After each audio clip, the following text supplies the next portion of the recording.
Hi guys, welcome to the Rosemary Show. My name is Rose, your host. Today's guest was raised in a Christian household where both of her parents were pastors. Being a pastor's child can be challenging for a variety of reasons. There is pressure from all directions to be perfect. That includes representing your parents and the church well.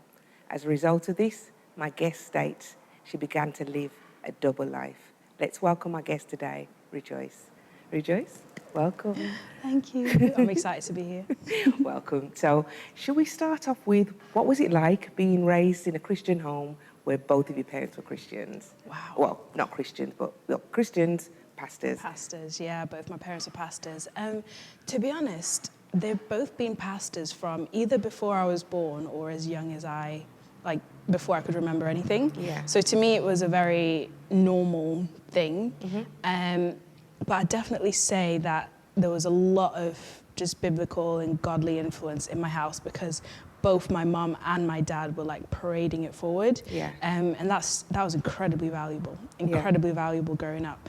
It did mean that we went to a lot of different conferences and just a lot of different, I guess, events and things where either of my parents were preaching. And so the pastor's child was kind of like my token title. Yeah. I remember even being on a bus once because I grew up in Norway and being on a bus and I just hear people whispering like, oh, that's Pastor Kuzzi's daughter. And I was like, wow, okay, that's how I'm recognized now. So it felt quite normal, but I guess it's generally, in the wider world, it wasn't a very normal thing for both my parents to be pastors. Yeah. You said things changed when you moved from, is it Norway? Yes, things changed. So in Norway, I moved there when I was 2 years old. So we lived there for about 8 years until I was about 10. So my whole childhood was I grew up in Norway. Like I said, my parents are pastors and we went to this church where my parents started their international service there among some other people. And then I went to a school that was like part of the church. So my friends at church were also my friends at school. And then my friends in general were the people from either church or school, which were all Christians. So I was just in this whole little Christian bubble of everything just being super Christianese. So much that I remember my neighbors and so on were not Christian. But I was friends with them and I would invite them along to like all my church events and like camp stuff because I just thought it was such a normal thing. I didn't even think in me like, oh, they're not Christian. This is a Christian event. To me, it was just like, oh yeah, we're going to this event, come along. And so I guess I was like a little evangelist in that sense that I wouldn't be ashamed of just inviting my friend, neighborhood friends and stuff along to these events. But yeah, when I moved to the UK at 10 years old, things just completely changed because I went from this complete Christian bubble to like dropped in the middle of like your typical British culture where my parents, they planted a church in the UK as well. Is that why you moved? We moved for my dad's job mainly, but just because my parents, they're just church planters. So everywhere they go, they just like to plant a church, really. And so when we moved here for my dad's job, they decided to also start a church. And so I had no other people, like no friends my age in the church, because it was just me and my sister, my mum and my dad. And then some other families joined as well, but all the kids were really young. So I had no Christian friends at church. I had no Christian friends at school. I went to a typical secondary school. And it was like my big like Christian bubble was just like burst. I was exposed to things that I didn't even know exist, but it was just like the most simplest stuff. I didn't know that divorce was a real thing that many people had and like experienced and that there were many single parents out there because in my little Christian bubble, everybody's married. Yeah, everybody's married. And even in my family, everyone's even married. I have a large family. Everyone's either married or if they're single parent, it's because their partner passed away. But like coming here, I was seeing, my friends were saying, oh yeah, my mum's boyfriend, this slept over. I was like, what? What does that mean? And I was just exposed to a lot of things as well as your typical teenage stuff as well that people get involved with.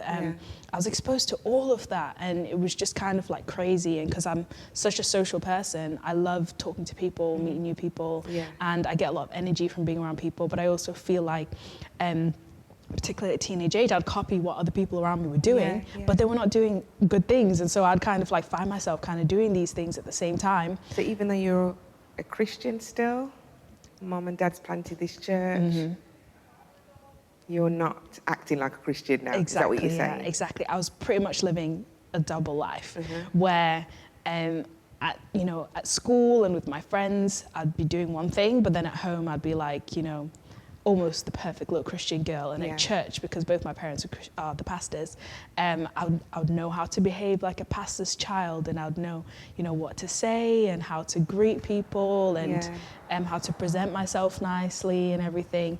Your parents didn't have a clue? They didn't. You'd change? No. And I almost felt like, I don't know why, but I felt like I couldn't really talk to them about things because since I had the real Christian upbringing in Norway, there was a lot of stuff drilled into my head. So not to drink to get drunk, not to have sex before marriage, not to do certain things. I knew that these things are wrong, but because as a child you don't always know and understand why, and that's something you learn as you grow. But because I was now in this position where I'm a teenager and I know that I shouldn't do these things, but I don't understand why, and this is the point in life where I should be asking why and getting the understanding. But for some reason I didn't feel like I could talk to my parents about it, and I didn't really have any other Christian friends around me. So I just kind of at home I wouldn't do those things, but then when I'm with my friends I'd then be doing whatever in a sense. What's the worst thing you did?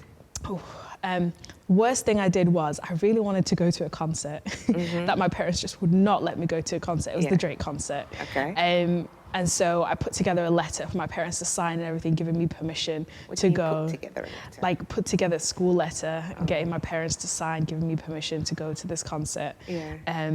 Because I knew that if I asked them, they wouldn't say yes. So I kind of pretended it was a school trip. And I went to the concert. Did they find out? No. They didn't.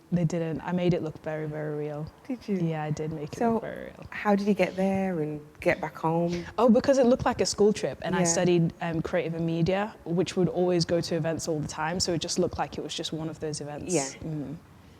And you get home and there's... Yeah, my parents picked me up. And still? Yeah. School trip? Yeah, still a school trip. Wow. Anything else that I need to know?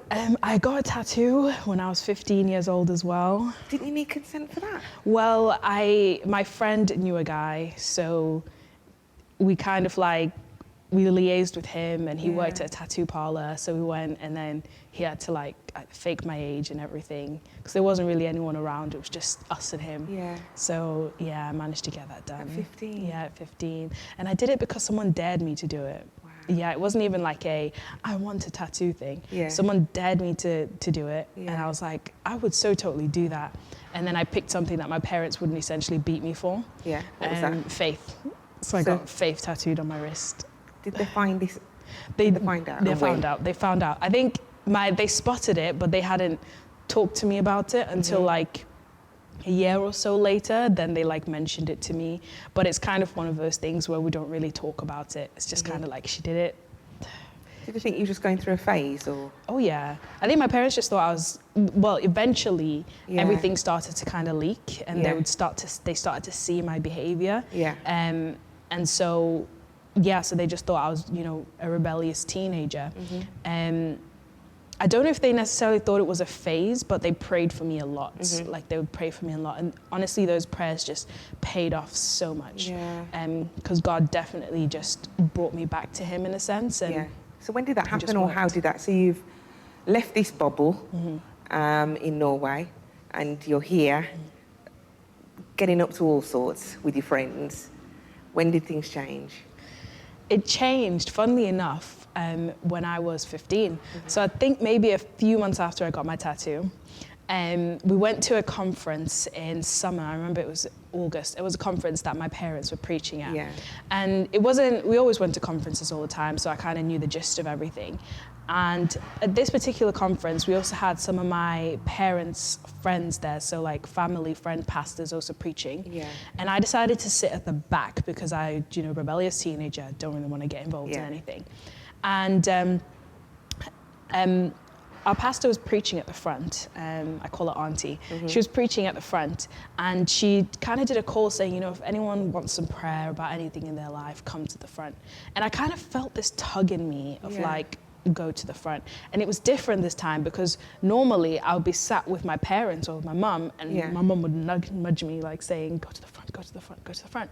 But this time I was just sat on my own at the back, and I kind of felt you know what? maybe I should go to the front, but I had this tattoo on my wrist. So I like ran to the back, found like a pen, like I felt a pen, wrote over my tattoo because I didn't want her to like spot it and then talk to my parents about it. And so I wrote with the pen over my tattoo. So she'd think it was fake? Yeah, so she'd think I just wrote it on myself, really. Went to the front and got prayer. And as she was praying for me, I was the last person that she prayed for. I just kind of felt this like overwhelming sensation of just love. And now I know that's God's presence, and God just poured like, his love just tangibly around me. And I just started crying, and she just started prophesying to me, and she was prophesying to me about stuff that was happening in my life right now, saying the friends that I have right now, they're not so good friends, but don't worry, God is going to send better friends into my life. God is going to, change a lot of things, and just all of this stuff. And it just like overwhelmed me so much. And I was just sobbing and sobbing and sobbing and sobbing.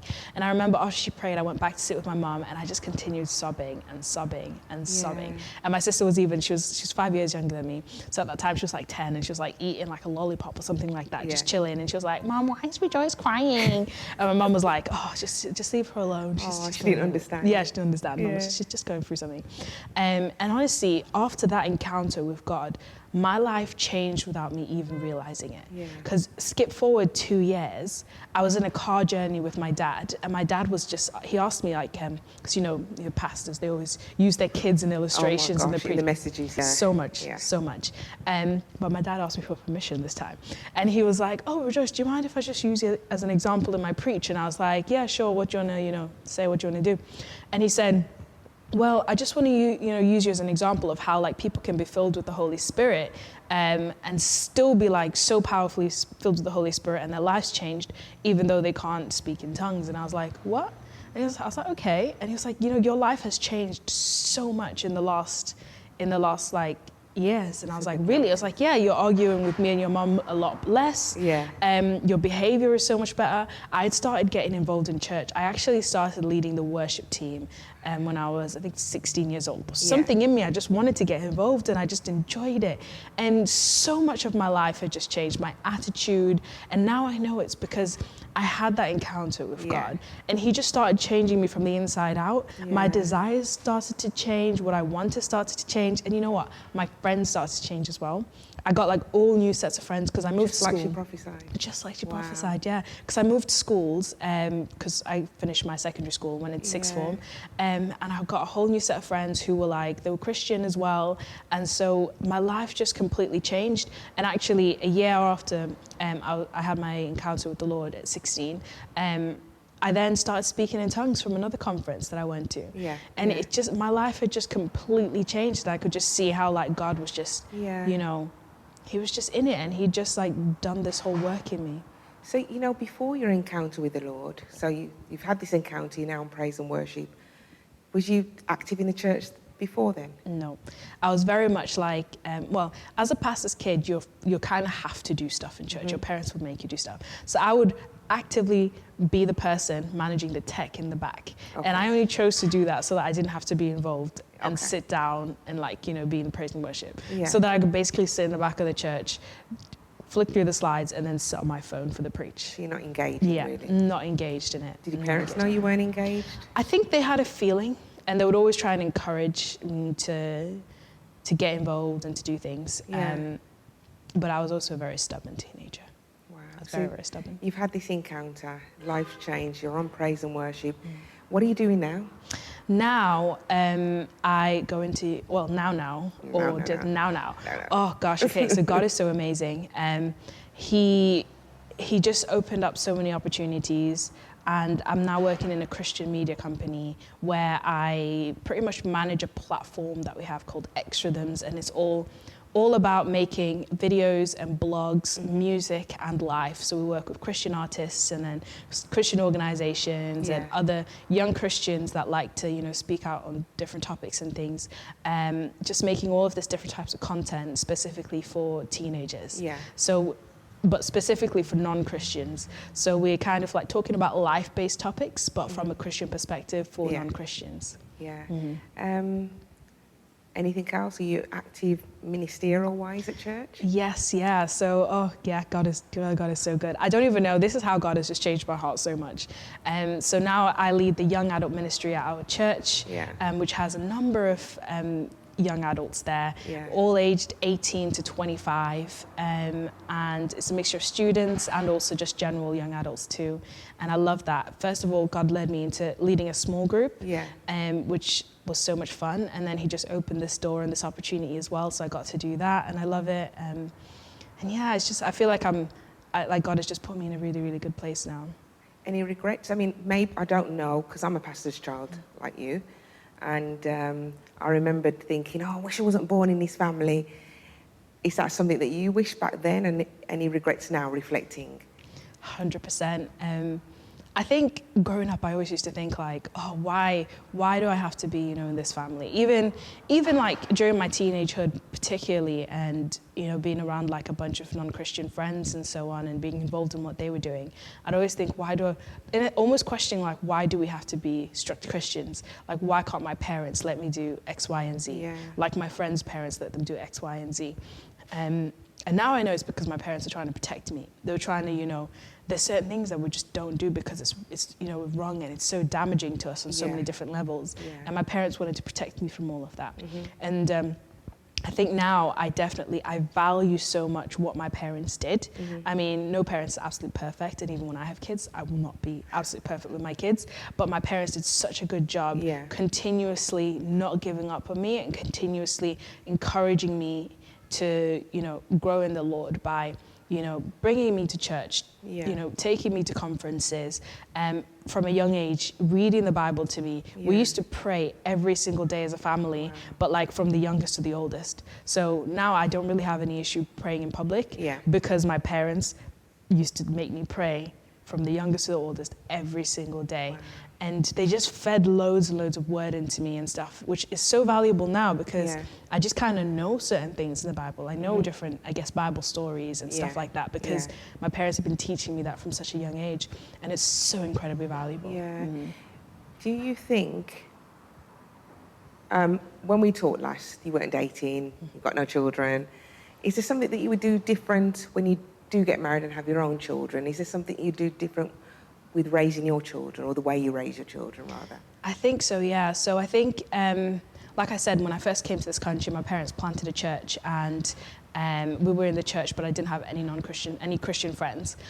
I would probably focus on getting my kids into an environment where they have other people their age that are also Christian. So then they have peers that they can talk to. Another really interesting thing is as I've grown up and I'm having conversations with my mum and my dad was pointing out to me that there were certain things that he did while we were growing up that he wouldn't do now if he was to do it again. As a result of him also getting more and more revelation in his faith and finding out more about the grace of God, understanding that a lot more. And so definitely I think when I'm raising my kids, I would grow them up in that message, help them to understand the grace of God, the love of God for real for themselves. And what I felt that I couldn't ask my parents questions, which I so totally could. I really could have.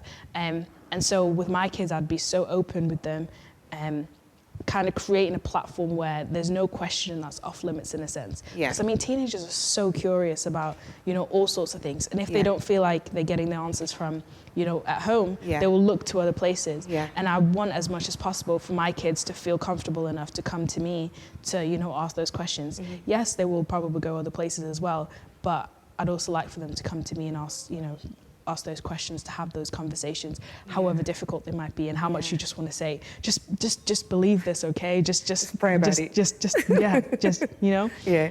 I want us to have those tough conversations. That's really good. You're so inspiring at this young age. I won't tell everybody how old you are. Do you want to? That's okay. Mid-20s. Okay, we'll keep it at that. But, you're just such a blessing, and just keep growing in the Lord. Now, before I do end the show, I do like to always give my guests an opportunity to say anything that God may have just placed in their heart. So if you'd like to use these 3 words that I'm about to give you to just express anything that God has laid on your heart. So the first word is life. Life. Okay, so the first thing that comes to my mind is the scripture of Jesus came that we will have life and that we will have it to the abundance. And I think a lot of the time, especially like, as a young person and young people in general, and our generation, you always feel like there's something that you need, like there's a missing piece. And a lot of the times you try to find that in a lot of different things. You can try to find that in social media. You can try to find that in, I guess, extreme things like alcohol, drugs. You can try to find that in the people you hang out with. And you're always striving for this thing because you think that there is kind of life on the other side of that wall, right? You think that there is all of this excitement and this, amazing thing on the other side of that wall. But a lot of the times when people reach whatever goal they're chasing, or whenever they reach that stage of life, or I guess take the drugs and do the alcohol and whatnot, they see that they have this temporary little piece of, fun that you have in the moment, and then it vanishes.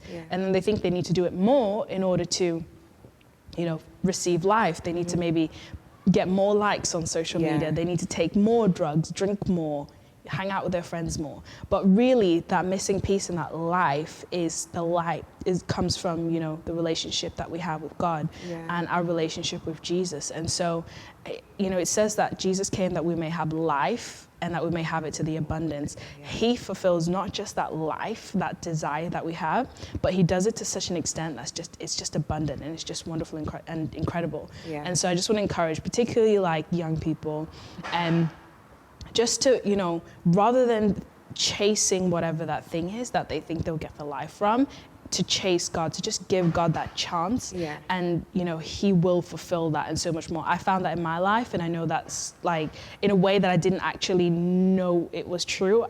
When I experienced it, I was like, wow, that's incredible, because now I have such incredible like contentment, and I have such incredible joy, and I know that's a fruit of the Spirit, the Spirit of God, and I never knew I could have that, and now I have that. So chase Jesus. Amen. Next word is faith. Faith, the thing that I have tattooed on my hand. It's funny because I got it because it was a dare, but it's just grown to mean so much to me, so much. One thing that I really love and value, just that God has cultivated in me, is just a desire to trust him, and like this unexplainable way of just putting my faith in God and just trusting him throughout whatever situations, to the point that like I said earlier, I've come into the career that I've come into. God led me there. And I only came into it not because I desired to come into this. I didn't actually know what I desired. I just knew like that there's something great out there, and I had the faith that, what, God has something good out there for me. He's going to lead me there when I trust him. And so I just kind of like submitted that to God and had faith in him for it. And, he led me to it. He brought me a job description that when I read it, it had every single thing that I wanted to do in my heart, but I didn't know I could do. And I didn't realize I wanted to do it until I was reading that job description. And honestly, having faith in God, just trusting that he can do these things, trusting that he can make a way in the area that you need him to make a way, or that you'd like a way to be made, it just makes such a big difference. And faith is really just releasing that to God, relaxing, and not, worrying about it in our heads, but just trusting that because I'm following God and because this is in God's hands and I've given it to him, he is going to lead me there. Amen. The last word, hope. Hope. Such a beautiful word. The scripture that comes to mind as well with that is hope deferred makes a heart sick. And this is something that I actually kind of experienced a little bit last year, where I was going through a period where I kind of just felt a bit slummy. And my friend just said, you know what?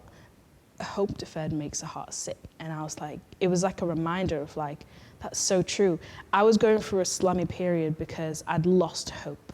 But I'd lost hope because I didn't remind myself what I have hope in. Because it's so easy to just kind of get lost in life, isn't it? And to just get lost in the motions and everything that we're doing.